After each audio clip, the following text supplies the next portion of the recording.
We return to our series on the opioid epidemic, America Addicted.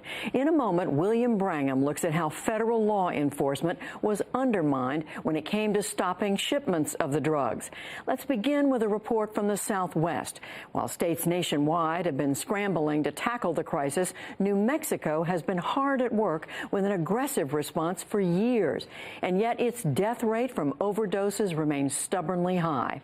Hari Srinivasan begins our report in northern New Mexico. All right, how'd your week go this week? This is what progress against the opioid epidemic looks like. Kind of messed up. I had a bunch of friends up there and we started drinking and stuff, and guy pulled out a baggie and it was meth. And I kind of messed up and I had a relapse with meth.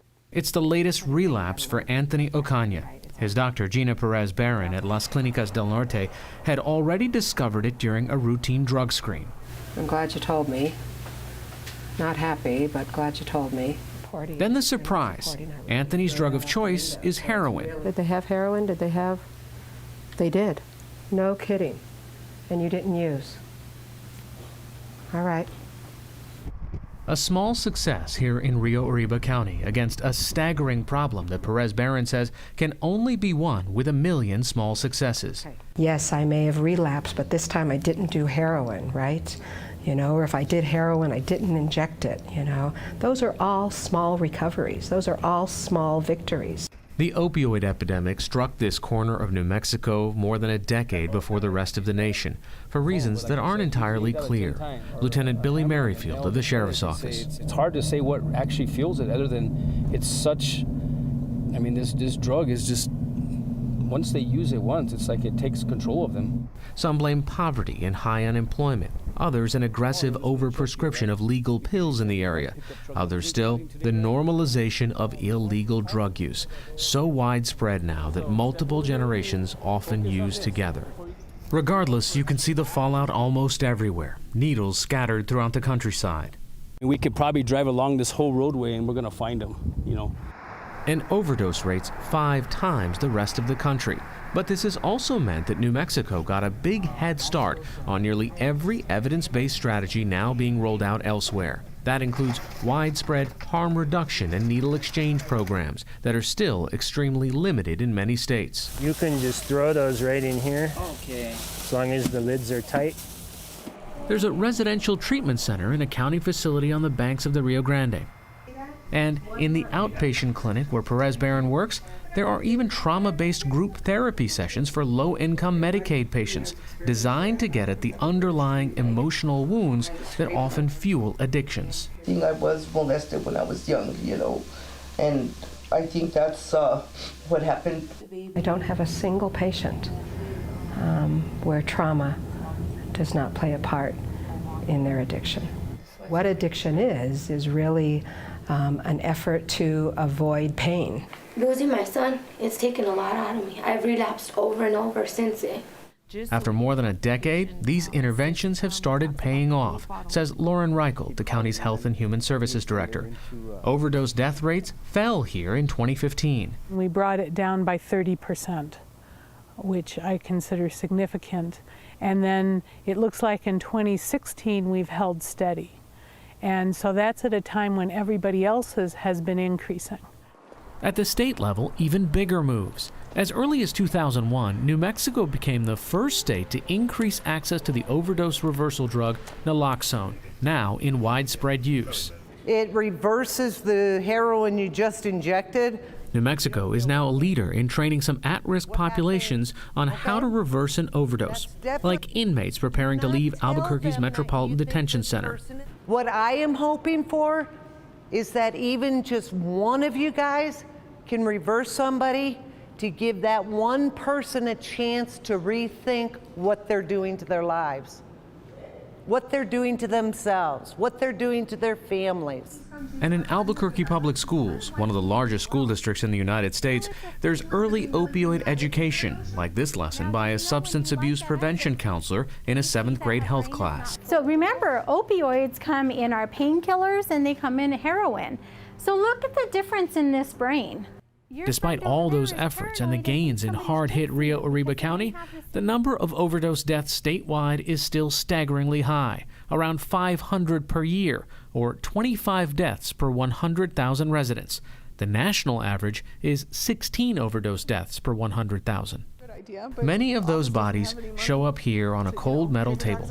Medical investigator Dr. Hannah Kastenbaum. Several of them a day are concerning for drug deaths, for overdose deaths. Every day we're here at one of these tables examining some young person who shouldn't otherwise be dead. Every day. New Mexico seems to be doing everything. They have aggressive treatment, they have harm reduction, they have early education. They even track every opioid being prescribed. So why is it so bad? Part of the answer is the freeway we're driving on. Two national highways cross New Mexico, I-40 east to west, I-25 north to south. They meet in Albuquerque.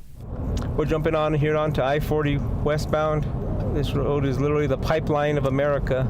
A pipeline that keeps drugs from Mexico pulsing through the state, says Rudy Mora, the Bernalillo County Undersheriff. Mora says he's been involved in close to 1,000 large-scale drug seizures over the course of his career. Hidden cargo, including heroin, meth, pills, marijuana, frequently travel on from Albuquerque in concealed compartments in tractor trailers, discovered during routine stops and planned raids along this highway. Illegal activity and busts are frequent here because New Mexico serves as a Walmart-style distribution center in the international drug trade, he says. And once they can get those drugs across the international border, then they can start breaking their drugs apart and distributing them from there. They're looking to see if there's dope hidden in the fruit, stuck in there and hidden, covered up by the fruit, and so he's going to be shining his light and digging through the fruit. Mike Gallagher, an investigative reporter for the Albuquerque Journal, says Mexican cartels have streamlined the entire process. They now operate deep within the U.S. and control every piece of the pipeline. From the point of origin and where the poppies were grown, to the lab, to the smuggling organizations, to the delivery points in Albuquerque and the Northeast Heights. One example of many, this now closed auto body shop in southwest Albuquerque tied in a federal investigation to the Juarez cartel.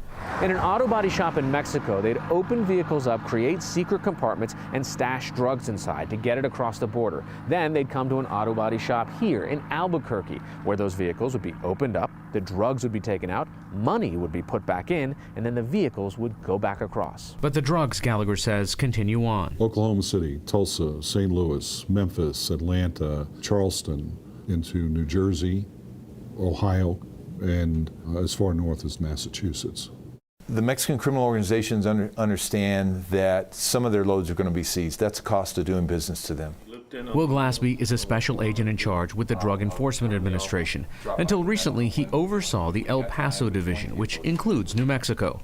The cartels, Glassby says, play a numbers game that will continue to be in their favor, unless the U.S. wants to drastically reduce commerce with Mexico. Last year alone, roughly 5.8 million trucks legally drove over the border at ports of entry, along with 75 million personal vehicles. More than 42 million pedestrians crossed by foot. For us, it's a game of cat and mouse. We're always looking for the avenues or the cover that the criminal organizations are using to smuggle the drugs.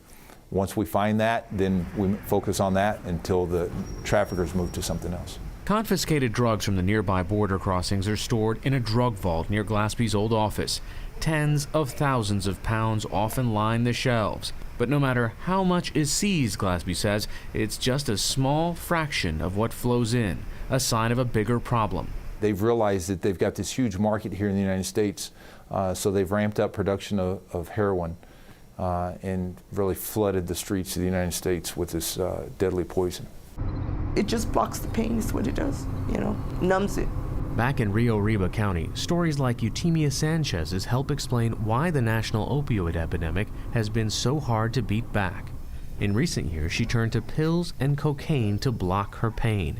The physical pain from a fall, she says, and the anxiety of everyday life. For long stretches of time, she fights for sobriety, but they're always interrupted by moments like this. I relapsed this weekend. Before my dad and everybody showed up, the pain is so bad that I can't. So, I will self-medicate with drugs, Addiction continues to rage in Rio Arriba County despite the small band of health providers and their many efforts, despite aggressive law enforcement action and the county's recent drop in death rates. Dr. Leslie Hay says treatment can work wonders for individual patients, but this county is still filled with poverty, unemployment, and trauma, pain in search of a painkiller. I've heard law enforcement say we're not going to arrest our way out of this problem. The same is also true for medicine. We're not going to treat our way out of this problem. We want to stop it earlier, stop it by not prescribing inappropriately and by getting other things in their lives that are meaningful. The nature of addiction means that most solutions and victories here will continue being small and incremental. There are times when Sanchez still reaches for drugs, but more often now, times when she reaches for help. I'll have cravings, and there's times I have stopped, because I'll call somebody up and take a walk or do something else. They'll remind me of the things that we've been working on. Working to cope, Breathing in and out. a work in progress. For the PBS NewsHour, I'm Hari Srinivasan in New Mexico.